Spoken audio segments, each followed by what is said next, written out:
আজকে আমি শিমের ছেচকি বানাবো। এই যে এইভাবে এগুলোকে সরিয়ে নিতে হবে। এবার আমি এটাকে সরু সরু করে কেটে নিব।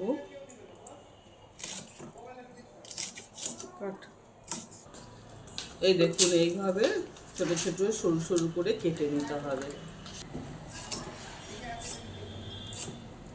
দেখুন আমার কাটা হয়ে গেছে একেবারে। এই দেখুন, এটাকে আমি ছেচকি করব।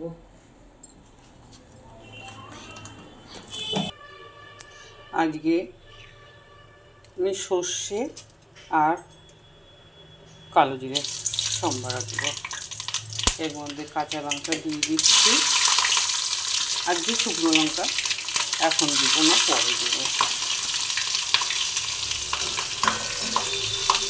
আর শিম চচ্চড়ি আপনারা যদি এইভাবে করেন দেখবেন খুব ভালো লাগবে, কারণ কি এই শিম চওড়া চওড়া শিমগুলো তো এগুলোতেই আমি করব।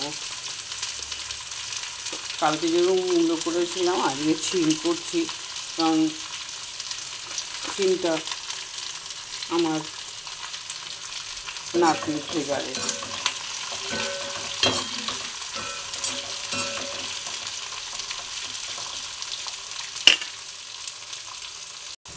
আমি এর মধ্যে নুনটা দিয়ে দেবো স্বাদ অনুসারে একটু, আর এর মধ্যে একটু হলুদ দিয়ে দেবো, কারণ শিম খুব তাড়াতাড়ি হয়ে যায় রান্না। আর এর মধ্যে নামানো আগে একটু আদা বাটা আর চিনি দিয়ে দেবো।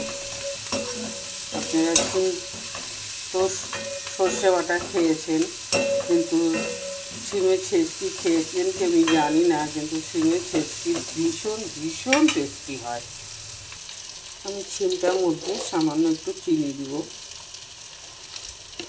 কারণ চিনি না দিলে মিষ্টি মিষ্টি না হলে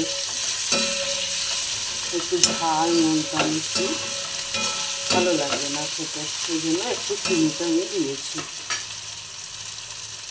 আমি এর মধ্যে সামান্য একটু লঙ্কার গুঁড়ো দেবো, কাশ্মীরি লঙ্কার গুঁড়ো। কালারটা সুন্দর লাগবে দেখতে, দেখতেও ভালো লাগবে।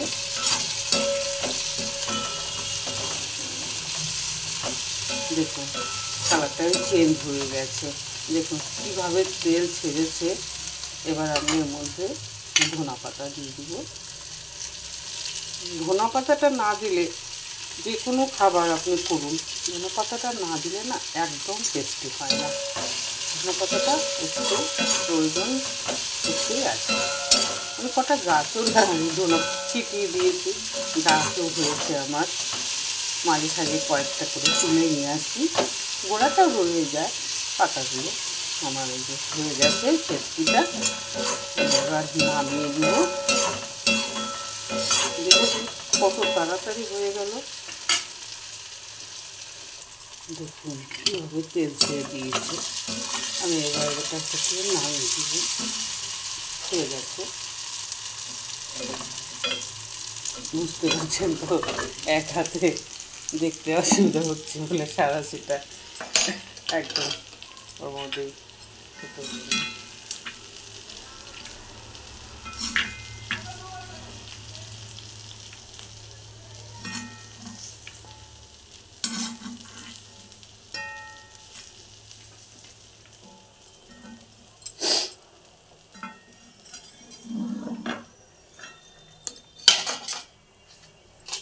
এর উপরে একটু ধনা পাতা দিয়ে দিচ্ছি।